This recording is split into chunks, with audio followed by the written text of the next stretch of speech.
What's up, my Essential Units? It's Essential Man here. So, just my review of Impact Wrestling's Code Red 2019 at the NYC Arena in New York City on the 5th of May 2019. I don't know much about the attendance for the show.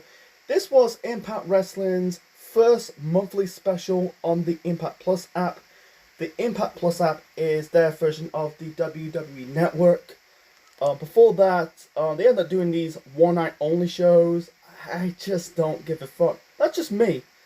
Because I just don't like the one-night only shows. The reason why, because they're not really pay-per-views. Yeah, I understand it's special events, but they're tape. They're not live events, you know. But I'm glad they stopped doing them, because before that, TNA slash Impact Wrestling end up doing these two pay-per-views a year, you know, Slammiversary and Bound for Glory. And then I think 2018 they end up doing pay-per-views again, not just doing the two pay-per-views a year calendar, you know, Slammiversary and Bound for Glory. They end up adding more pay-per-views in a calendar year. It's a good because not doing pay-per-views for Impact Wrestling, it really hurt the product. Just doing Bound for Glory and Slammiversary every single year. It's just like, I said to myself, when are they going to do more pay-per-views? Because still watching TNA to this day, but Impact Wrestling, but it's the answer. When they're gonna do more pay-per-views, it's just Slammiversary, Bound for Glory. Yeah, I just simply don't give a fuck about those one-night only shows. I'm not saying all of them are bad. They're just like, doesn't mean anything. But anyway, so Code Red. Code Red. This is a cold promotion show because they're in a working relationship of House of Glory. House of Glory, I done my research.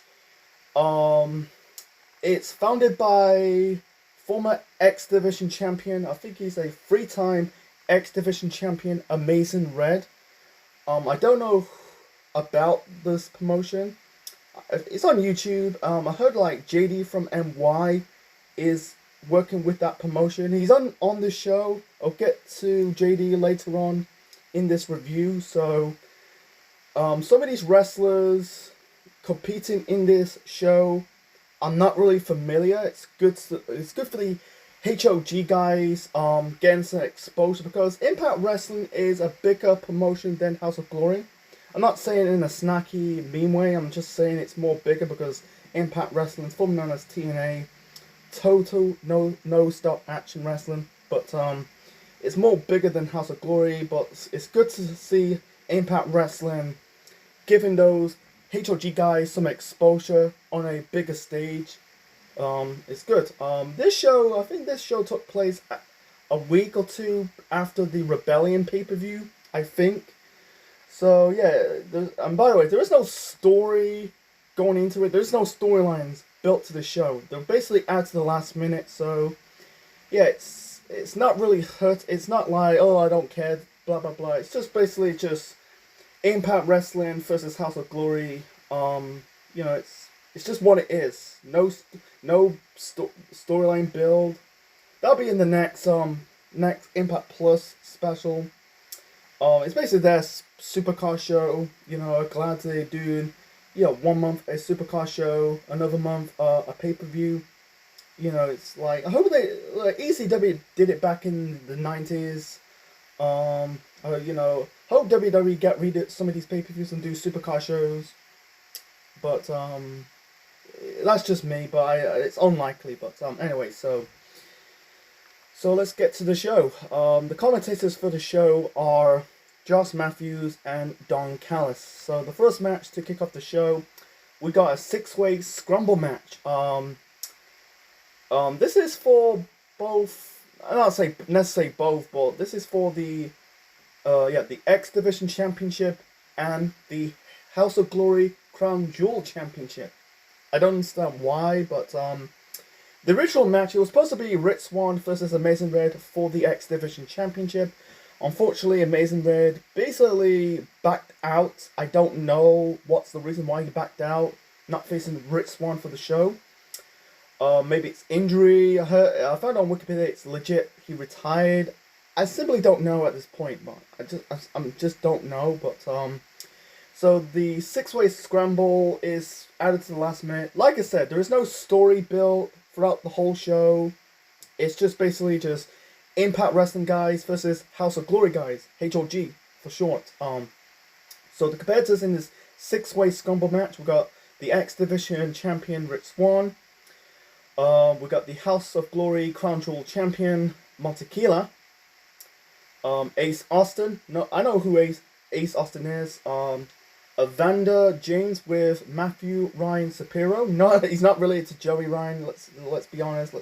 He's not related to Joey Ryan. Fuck him. But yeah, Rich Swann, Montequilla, Ace Austin, Evander James, Smiley, and Trey Miguel, one half of the Rascals. I want to call them the Radicals. No, it's the Rascals. But yeah, if Rich Swann lose, he gets pinned or submitted, he will lose the he'll end up losing the X Division Championship. If Montequilla lose, get pinned or submit, he will lose the Crown Jewel. Sorry, stumbling. He ended up losing the Crown Jewel Championship. The match was good. I really like this match. It's a good way to kick off the show. I like X Division Cruiserweight matches to kick off the show. Really get the fans going and buzzing. A lot of high spots. I'm trying to keep it short and simple. Otherwise, it'll be a very long review. Anyway, so in the end, Rich Swann got the victory. Hit the I think it was a 450 splash onto Evander James to win this match and retain the X Division title. It makes sense because it's okay for Montequilla because he didn't lose his championship. I don't know why they did a six-way scramble. It's way better than WWE scramble matches. I don't want to get into it, but it's better for me. It was better off doing like a 1-1 match between Rich Swann versus Montequilla, champion versus champion. But yeah, depending on which title will be on the line, whether it's the House of Glory, Crown Jewel Championship, or the X Division title, it's one or the other. But the six-way scramble match is not necessary. But besides that, it was a good match. Really to kick off the this is not really a pay-per-view. This is like the first monthly special. Yeah, I'm gonna call it a supercar show, to be honest. Let's call a spade a spade. So yeah, it's a good match to kick off the show. So, and by the way, Rich Swann won the X Division title in January.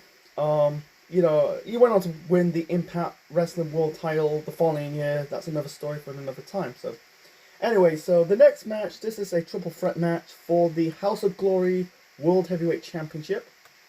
We got Anthony Gangon, the Hog, the House of Glory World Champion, defending the belt against Ken Broadway and Moose. I think the original match was supposed to be Moose versus Anthony Gangon for the title.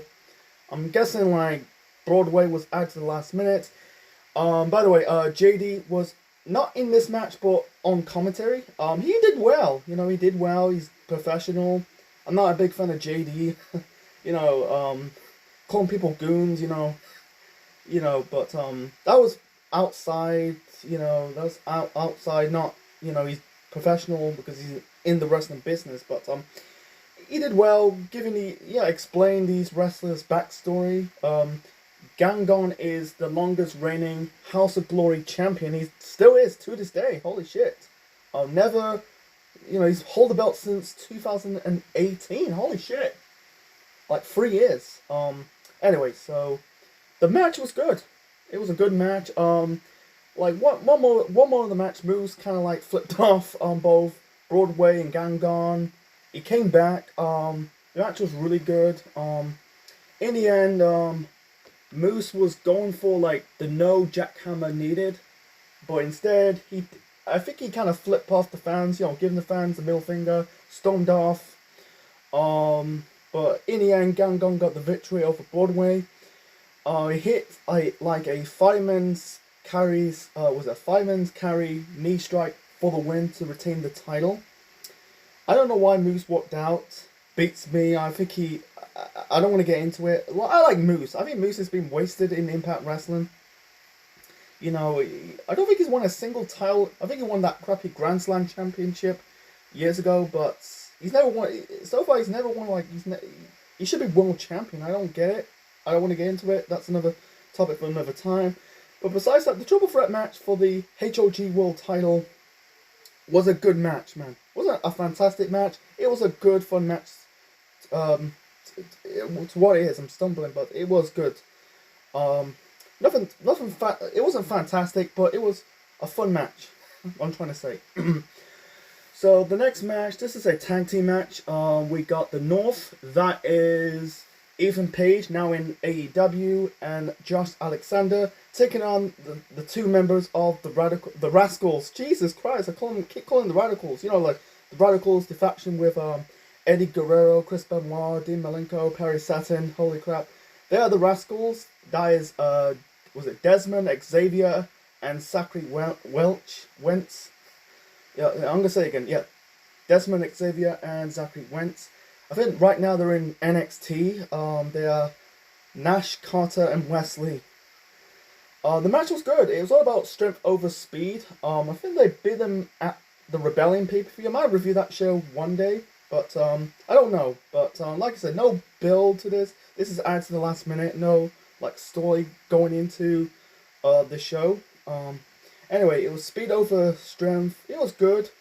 Back and forth between both the North and the Rascals. In the end, the North got the victory over the Rascals.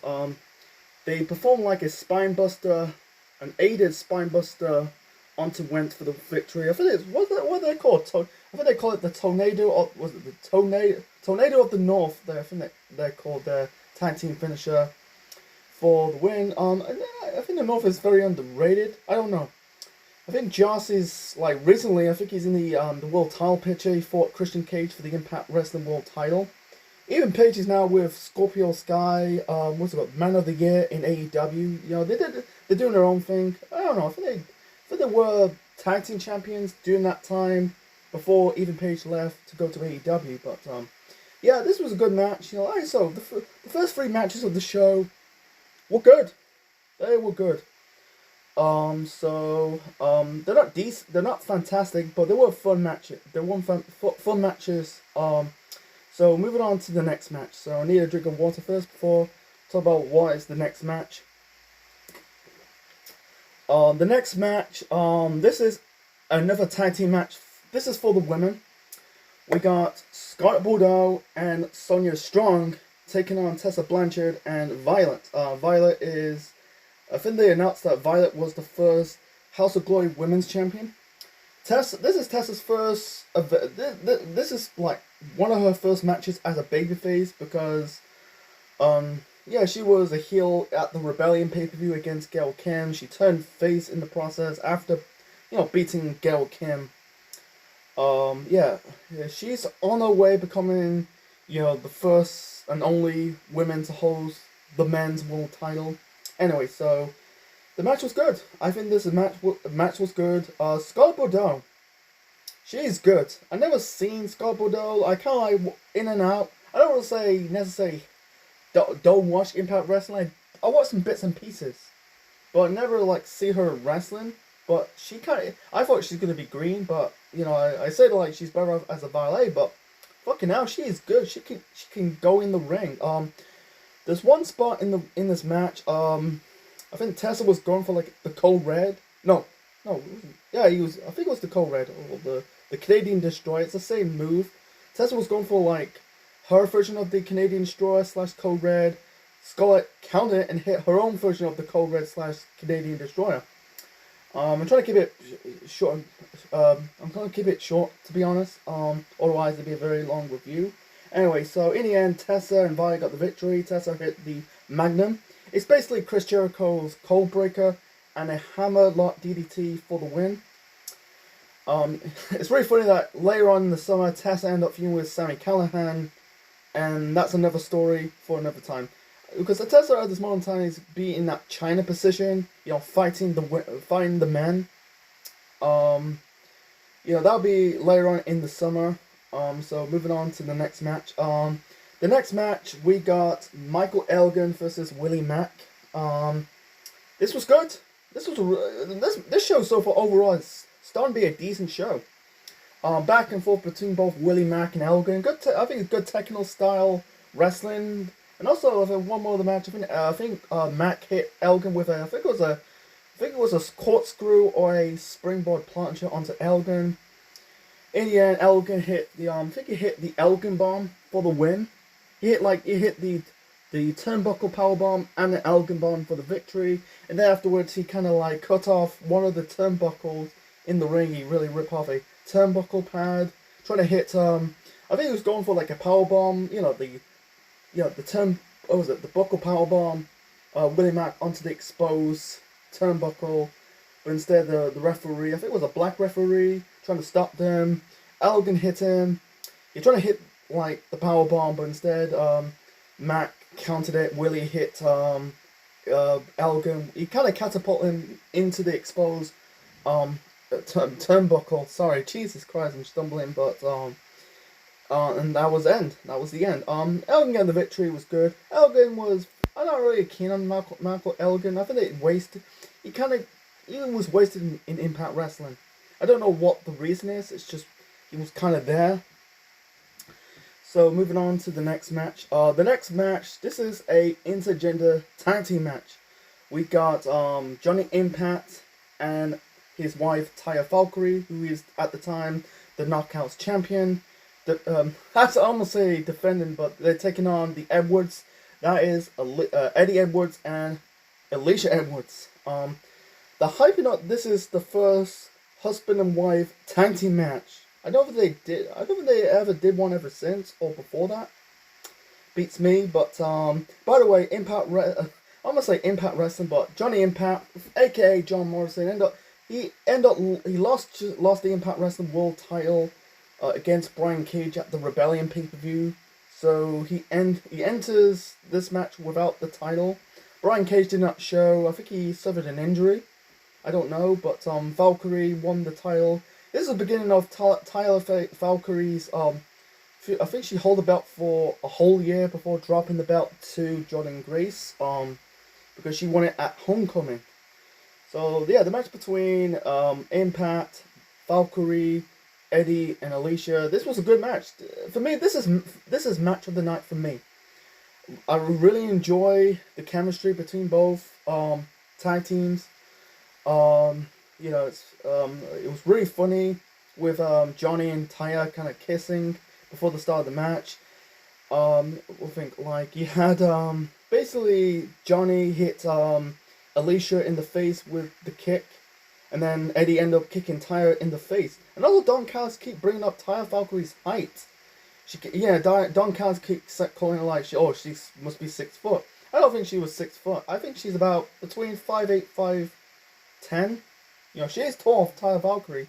It must be her shoes. She is, I say middle height, but, she's a bit muscular, Taya Valkyrie, because you can tell by her back and shoulders. She looks, she is beautiful. She's got good tits, good back muscles. But it was a really good match between both tag teams between the Edwards and Johnny and Taya. Johnny Bravo is basically Johnny Impact, Taya Valkyrie's lackey. Got involved, pulled the referee out of the ring. I think like Eddie smacked Johnny Bravo in the face, and Johnny Impact kicked Eddie in the face. In the end, Taya Valkyrie hit Alicia with the Red X. I'm guessing like not too long ago. I'm talking about way back in 2019 that Johnny Impact won the Ultimate X match. I don't know why they carried the X. I know the Ultimate X match. I don't know he was part of the X division at the time. I don't know, but anyway, so yeah, Taya hit Alicia in the head with the Red X. I think Impact pinned her for the win. It was match of the night. I really enjoy it. Johnny Bravo did distract. He didn't really interfere a lot. That's good. Otherwise, it brings the quality of the match down. But I really like it.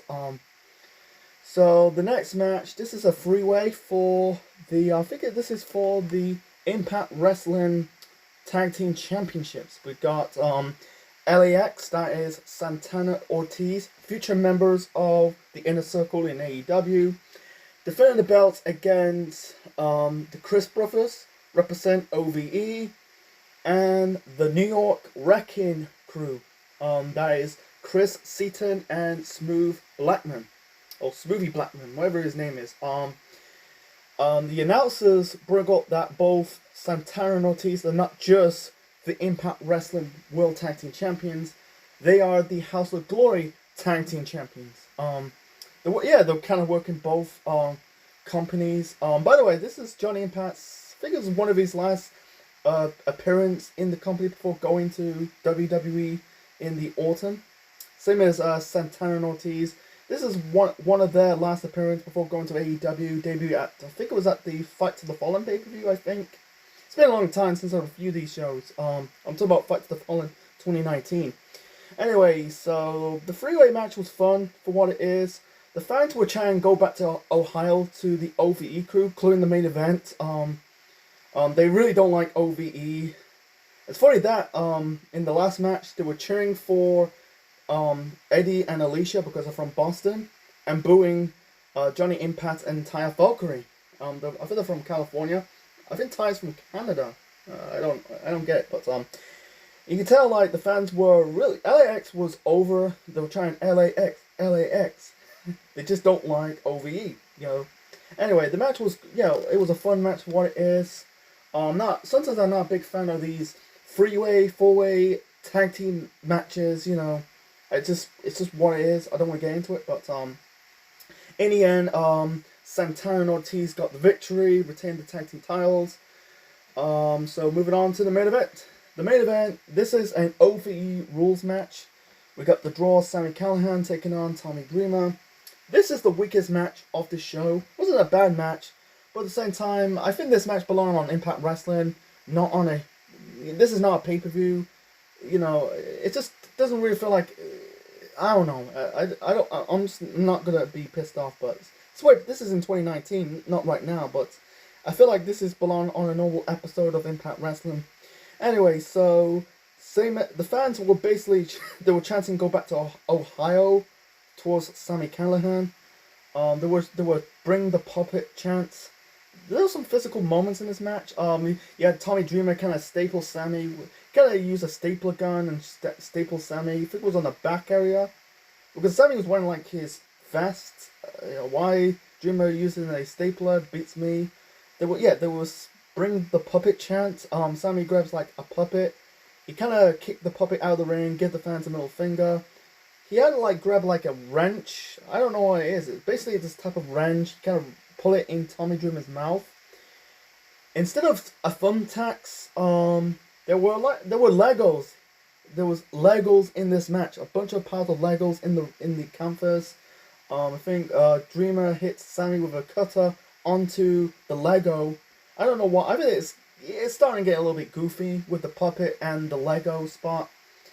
In the end, Sami hit the power driver onto Tommy Dreamer on the table to win this match to end the show. So, anyway, this show, I heard of like, was it 411 Mania? They kind of like said, this show was negative reviews. It was a lackluster show, but for me, I think this was good. I'm gonna give it a 7 out of 10. This was a good show.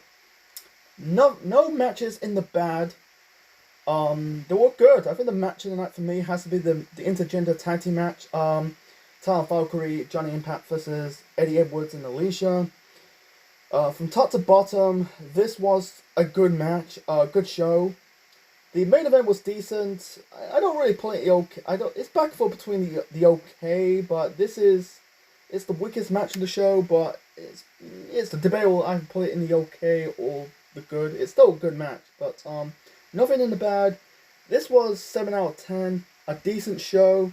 They get better. There's been better shows throughout the next 2 years. That's why this show never got praised.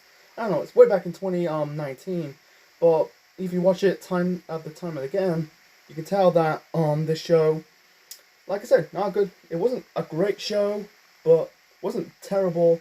This was a fun show to watch. So anyway, so hope you enjoyed my review of Impact Wrestling Cover 2019. Leave your thoughts in the comment section below. Smash the like button, click the like, subscribe to the channel if you're part of if you're part of the central unit. So I'm gonna spread this shows out once every 2 weeks, I think. Not every month, not every week, but once every 2 weeks. So the next show I'm going to review, the next Impact Plus monthly special I'm going to review is A Night You Can't Miss. So that be in 2 weeks' time. So this is Essential Man officially signing out. Check you later.